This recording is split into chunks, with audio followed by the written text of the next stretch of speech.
Hey, now, very happy to have back on our show our friend Congressman Mark Pocan, a Democrat representing Wisconsin's 2nd District, Equality Caucus Chair, Labor Caucus Co-Chair, and serves in the House Appropriations Committee. Congressman, nice to see you, my friend. It's Hey, good to interesting see you, times. Dean. Yeah, we talked right before the election. We had hoped for a Yes. better result, far better result. So let me ask you. Let's talk about Wisconsin because we knew it was going to be close. It could have won either way. It was only 20,000 votes. It was close to the blue wall states. What do you think tipped it?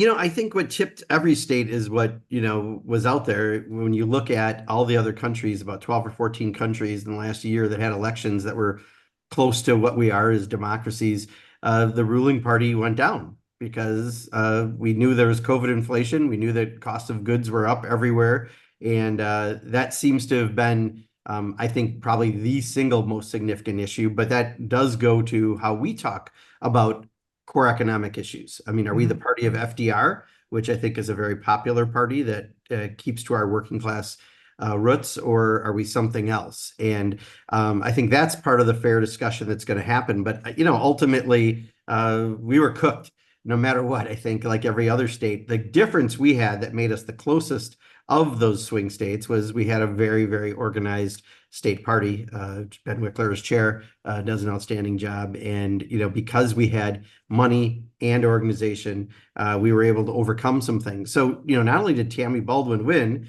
which Mhm. was kind of counter what happened to some other states, but we had new fair maps from the state legislature. We picked up 10 seats in the assembly, 4 in the Senate. But what's really important about that is that puts us exactly in place to win it back in 2 years. Oh, So wow. we actually came out with, as much as we would have much obviously rather had Kamala Harris win the state, but we came out with some wins despite what was a pretty tough cycle. So when are we going to do the Stop the Steal rally? Are we going to do that on January 6th? We're going to go to the Capitol. Are you going to give a speech? This Well, is that's a Monday. I think maybe we can wait to the 7th. right. It's too busy of a day. It's funny that on the left, I wrote an article and the New York Times and other public, the Atlantic wrote about me like somehow I'm an election denier. All I did was share the concerns callers had to my show because I Yeah. believe in amplifying the Democratic base and not telling them to shut up. Like too many people in corporate media tell them to shut up. And I told them all the same. I'm a lawyer. You have to give me credible evidence, and I will gladly talk about it. But at the same time, I'm not going to tell them be quiet about something that common sense is telling them something's wrong, right? And that's just because we never saw sizes of crowds this big for anyone since 2008. And Vice President Harris raised so much money, and that the enthusiasm and polling, Gallup poll show our enthusiasm was eclipsing the Republicans. So we all thought, honestly, that it was going to be close, but it was going to be the other side. So people are shocked by it. And I think now in time that no one's really saying there was any kind of theft, as much as I wish Elon Musk was involved in it, but just to see him do something.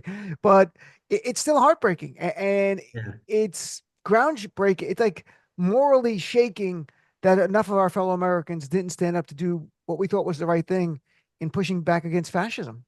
But from anecdotes then after the election, talking to folks, the fact that 12% more African American men, voted for Trump, and 45% Latinos, a lot more white men, working class men voted for him. And it comes down to this again, international phenomena, right? People are being squeezed. And at the end of the day, a good friend of mine, his daughter was voting for the very first time, and her good friend, who's a young African American man, said he voted for Trump because he wanted to pay less for gas. It does come to those core economic issues. Dean, I grew up in a lower middle class family where, there were years our family vacation was a weekend at a hotel that had an inside water, pool, right, Right. under a dome. Like that was the vacation because that's what you might have money for. And if people are living tight on expenses, that's what they think about first and foremost, not about what Donald Trump happens to think of the Constitution or any other theoretical thing that maybe we talk about, especially in Washington. But I think just ultimately, we did not, I don't even remember us talking much about raising minimum wage, which would have probably brought in some of the folks that are a little feeling the crunch. I think we need to get back to those kind of FDR roots of the party, which is those core economic issues, which includes healthcare, which includes childcare, which includes building unions. And we did some of it. and again, I don't think it was the Harris campaign that made mistakes because they had hardly any time to I put an know. entire campaign together. But I think just looking at what happened around the globe, I didn't know that prior to the election. That surprised me, and maybe that's my fault. That to see all the other governments that the ruling party went out of power based on some of the very same issues. But I do know that Stan Greenberg, who's Rosa DeLauro's husband, he was the pollster for Bill Clinton, Hmm. shared polling with us from like May, where the top three issues when you talk to people in swing districts was the cost of food, gas, and housing. So even though Wow. we were talking other things, and Biden clearly was more talking about jobs than that, what real people were talking about was the squeeze they were feeling. And while I think towards the end, I did hear the vice president talk about it more, we needed to have a much deeper that we are the party of working people again, like we were with FDR, than maybe we're at. And, if there is anything besides, again, the global issue, that would be something I think that we should probably put a little emphasis to fix. It certainly wasn't because, trans girls wanted to play in sports. And, I had a New York Times, they reached out to us, and I don't think I can swear on your program, so I won't. You can. It's SiriusXM, but it's Well, whatever you want. they wanted to know if I'd talk about whether we thought it was because of trans issues, and the reply said, "Can you just tell them you've got to fucking be kidding?"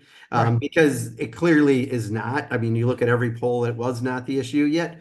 I think there's some in the economic ruling class that unfortunately often pull too many strings in the Democratic Party. They'd love to have us talk about that rather Hmm. than those core economics of where are we really fighting for working people, and to hell with tax breaks for the richest.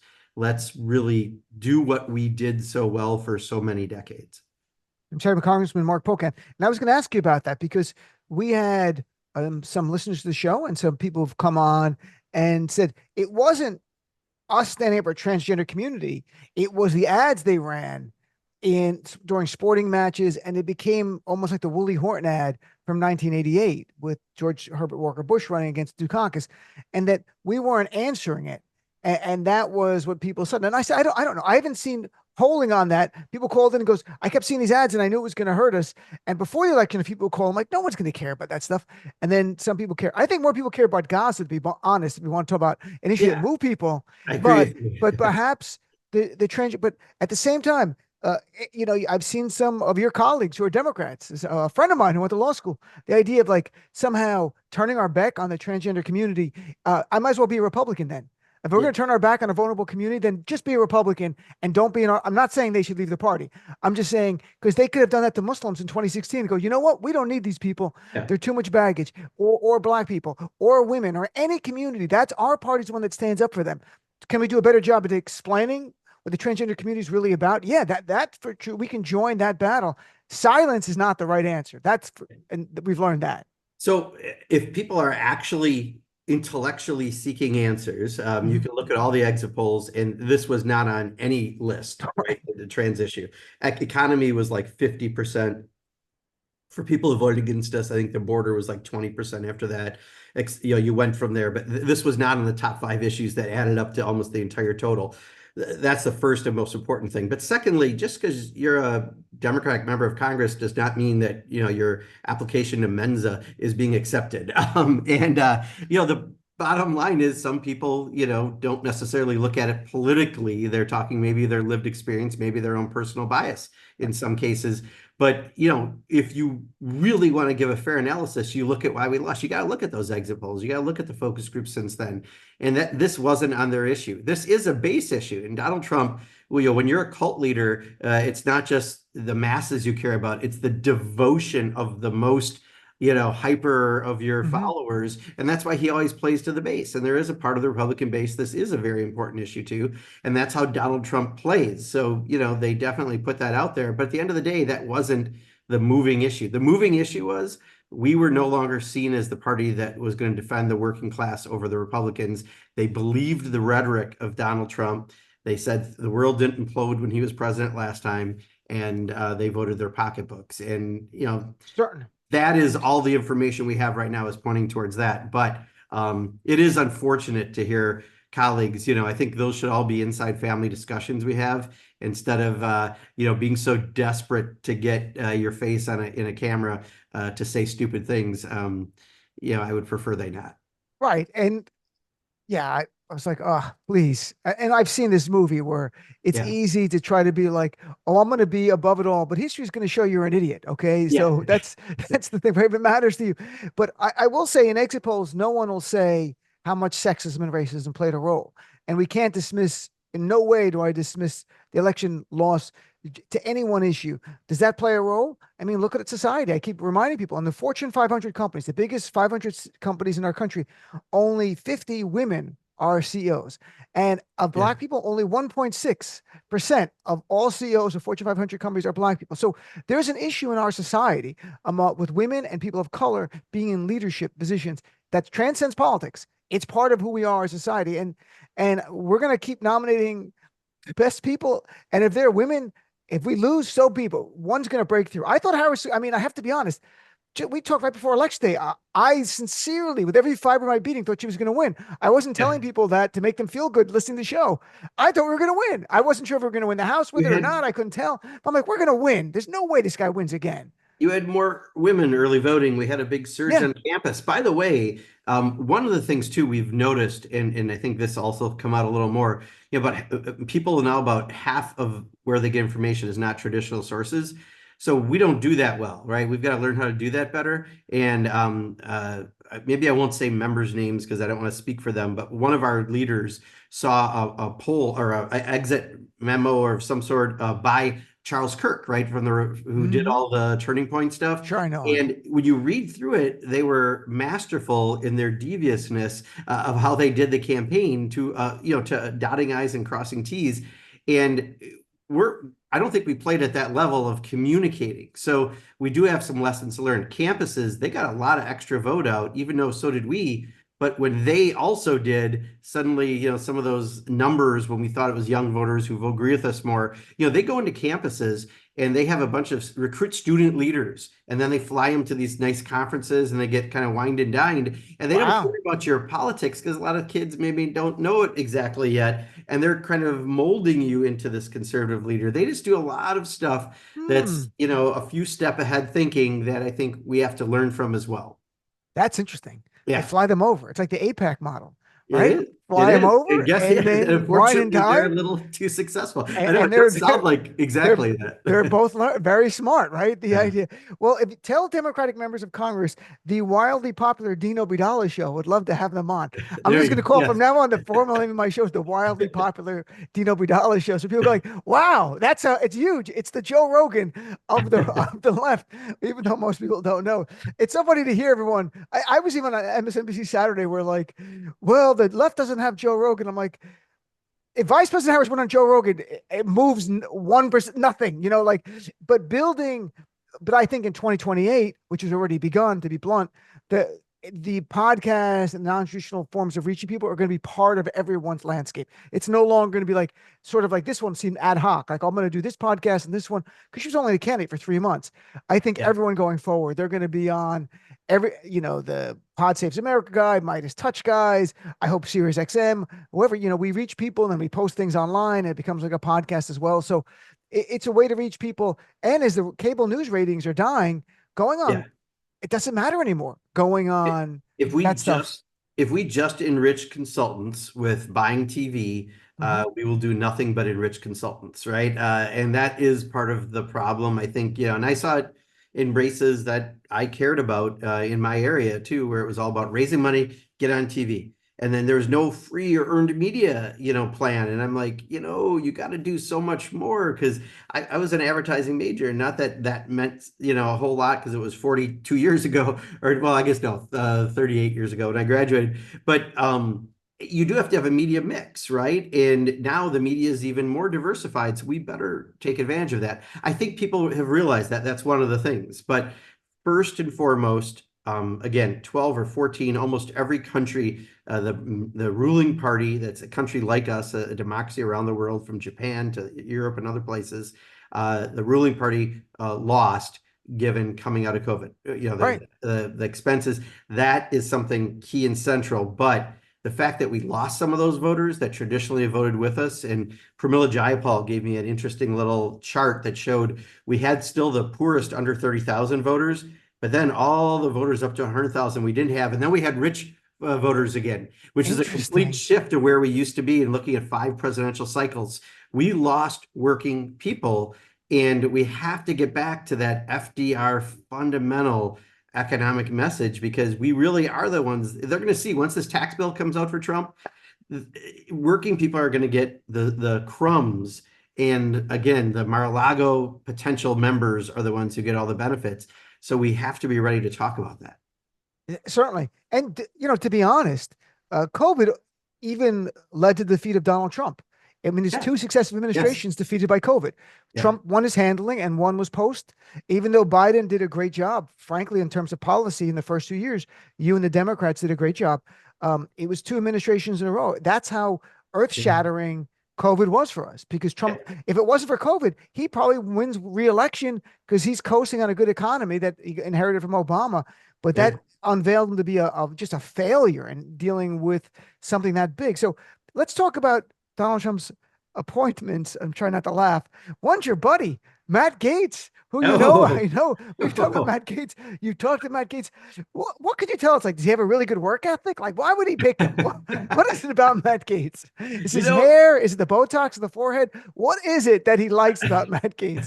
The humanization of the Beavis and Butthead character, Matt Gaetz. What is it about him? I mean, truly, I never have met, and I probably shouldn't say this because he'll be Attorney General someday, and I'm going to wind up in jail. But a bigger sociopath I've never served with in office. Really? Yeah, I mean, this guy, he is not dumb.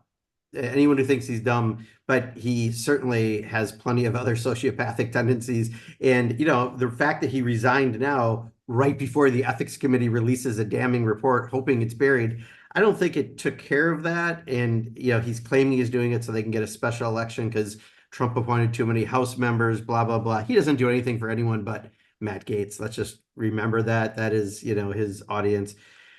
But man, he is, it would be, to have someone like that as Attorney General, I can't even fathom what that could mean. And then, Tulsi Gabbard is someone who came in my class. And again, I probably shouldn't say bad stuff now because they're going to probably come after you. But if she's the director of intelligence, I mean, she has got a very interesting background. She grew up in a cult, her family got out of the cult, but then I think she surrounded herself in Congress with some senior staff positions from the cult, even though she got out. Now she just found a new cult. Like, this is a person who's going to have some security background, I think, issues coming through. But to think that someone with no experience in intelligence should be the national intelligence director, that'd be like putting someone who's not a military person in charge of defense. Oh, wait, he did that too, right? So, I mean, we're just seeing a lot of very Trumpian picks, and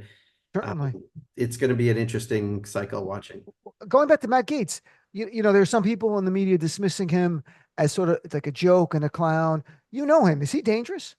Oh, very much. I mean, I wouldn't say sociopath if I didn't mean it. I really don't. I can, in fact, people are usually surprised because I can talk to most any Republican and people are like, how can you tolerate? I'm from Wisconsin. I'm nice. I can't help myself, Right. But there's about 4 people I avoid in Congress. He's one of them. I don't know what it is, but I just don't want to get it on me. I'm not sure what that it is, but he's got it, and Marjorie Taylor Greene, Lauren Boebert, Chip Roy. I mean, really, it's like 4 people. I can still work with 431 of them. But there's just a lot of I hope that part of the investigation is putting holes in his backyard to see if there's any bodies, because it's really that kind of level of sociopathic that I sense out of him. And with the ethics report, that I understand there's going to be the vote and it might be released. Is there a situation where a member has resigned before the report and it's still come out?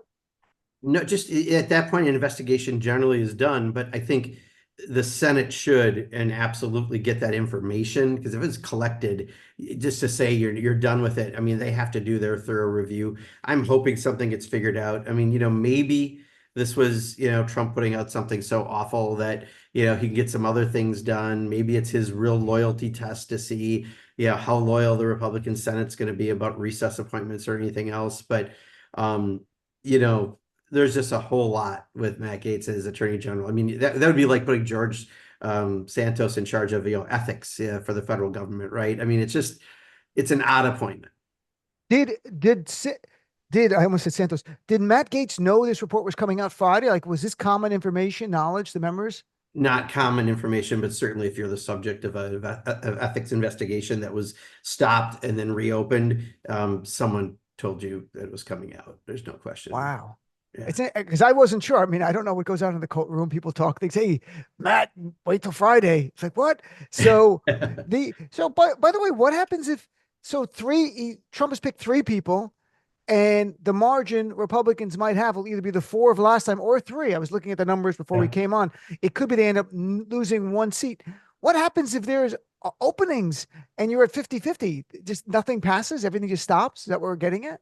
Well, think of the House right now. I mean, they've taken three people out. Now, if the Gates leaving, that means there'll be a special election sooner to fill that seat. But if they only have a majority, we think we're either at 214 or 215, the Dems in Right. the House. Mhm. So if they're missing two or three people, that puts them at what, 218? Like they have like zero wiggle room to get what I think they wanted was an aggressive agenda. I think they want to do the tax bill early for a lot of reasons, right? Not wait till the end of the year and stuff. But they're going to handicap themselves by, not having enough members, which is why they didn't want that third member, Matt Gaetz, to get the appointment. There's just real realities. If they couldn't govern with 4 seats this last session, how do they govern with less? We're going to watch this play out, and it's interesting to see what they're going to do. But our Constitution was drafted with the idea of checks and balances, Mhm. one being the judiciary on the president and the other being Congress. In the case we are now, neither is a check on Donald Trump. He's undermined effectively through his demand of loyalty.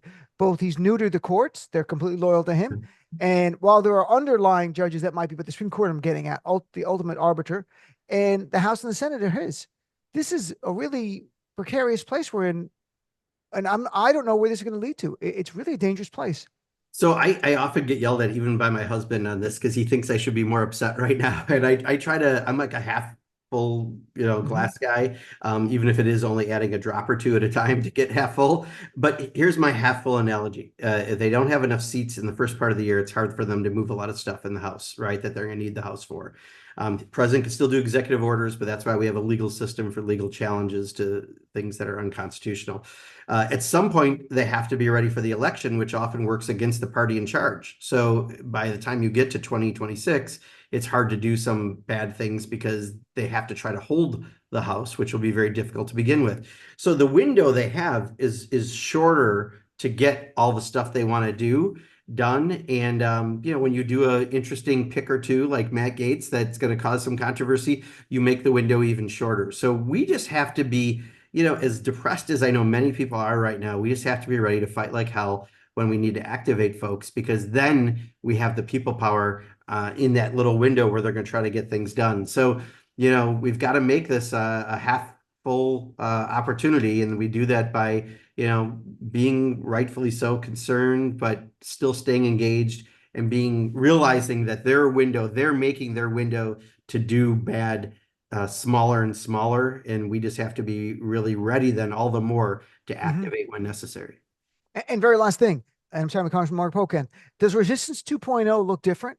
The resistance the first time was just stand up to what Trump is doing. And what I'm getting at, should the Resistance 2.0 be not only standing up, but looking forward in terms of talking about policy as well, like you were getting at, the working class policy? It's not just standing up to Trump, but also offering something alternative from right now all the way to 2028. Yeah, I mean, and a part of it is, so let me talk about that aspect of it. I mean, I think we do have to get back to those FDR roots. I really do think that is the core, Mhm. that's the voters we lost, right? We just saw Right. it by income on this cycle.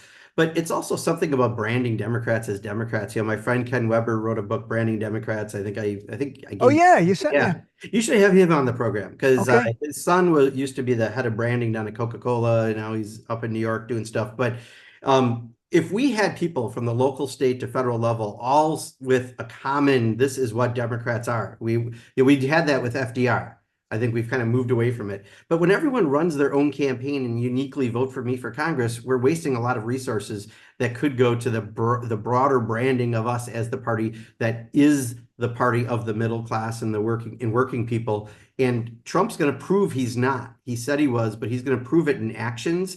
And we have to be ready to jump on that. But I do think that there is a strong argument that any future DNC chair, which I know many people are starting to talk about because that's an election that'll be coming up, if we did that more at all levels and put that effort, I just don't think each of us is all that unique when you look at how people vote, but people do vote team red or team blue. So I think the more investment needs to be on what does team red or team blue mean. And I think we'd be wise to do that and remember that it is about being the party of working people.